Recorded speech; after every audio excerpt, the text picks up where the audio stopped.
Aujourd'hui, je suis... Pardon, je suis un peu concombre. Hein. Aujourd'hui, je suis en compagnie d'un concombre et du chef Sam. Et il va nous apprendre ses meilleures astuces sur ce merveilleux légume. Alors, qu'est-ce qu'on va préparer aujourd'hui?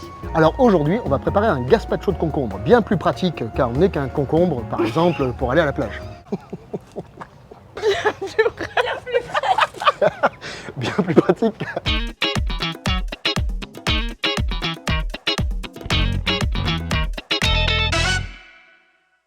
Bon, on a plusieurs types de concombres, Chloé. On a les concombres verts et les concombres télégraphes. On voit très bien la différence. Hein. Pour faire le gazpacho, on va commencer par notre concombre télégraphe. La peau est fine sur le concombre télégraphe et généralement, il a beaucoup moins de pépins et de pulpe à l'intérieur que le concombre vert. Et pour le concombre télégraphe, on garde la peau parce qu'elle est beaucoup plus fine que celle du concombre vert, donc on peut la manger sans problème. De toute façon, on va tout passer au robot mixeur. Hein. On rentre en plein été, en ce moment il fait très chaud. C'est la saison du concombre. Exactement. On va aussi préparer un petit concombre vert. Hein. D'accord. Donc là, vous voyez tout de suite, hein, c'est pas du tout la même peau. Hein. Est-ce qu'il y a une différence de goût entre les deux? Alors, le concombre télégraphe est censé être un petit peu plus fin en termes de goût et un peu plus. Le concombre vert est un peu plus rustique. On va retirer les pépins. Ce que je n'ai pas fait pour le concombre télégraphe.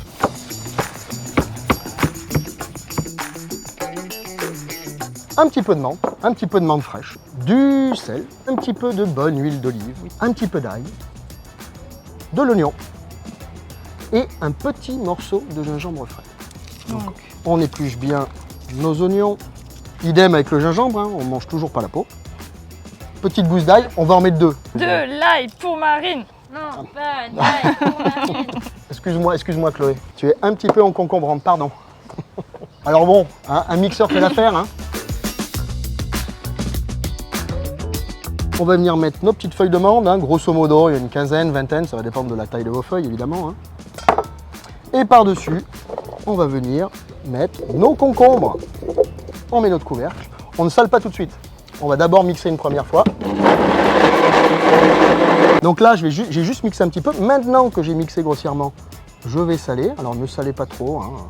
Et l'huile d'olive, on va l'incorporer petit à petit. Comme on ferait une mayonnaise, mais avec le concombre, on va venir monter notre préparation à l'huile d'olive. Donc là, je vais mixer beaucoup plus. On va chercher une grande finesse là, hein, quelque chose de très fin.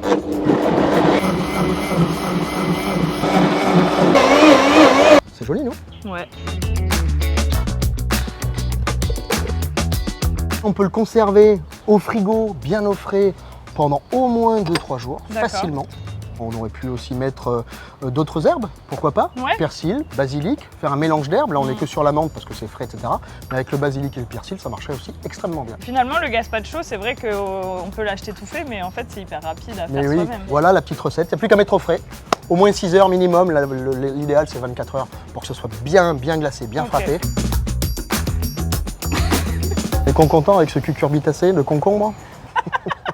Ça devient technique. Mangez des concombres.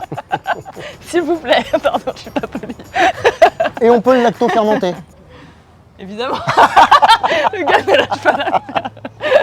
Et nous, on se retrouve... C'est difficile de garder son sérieux.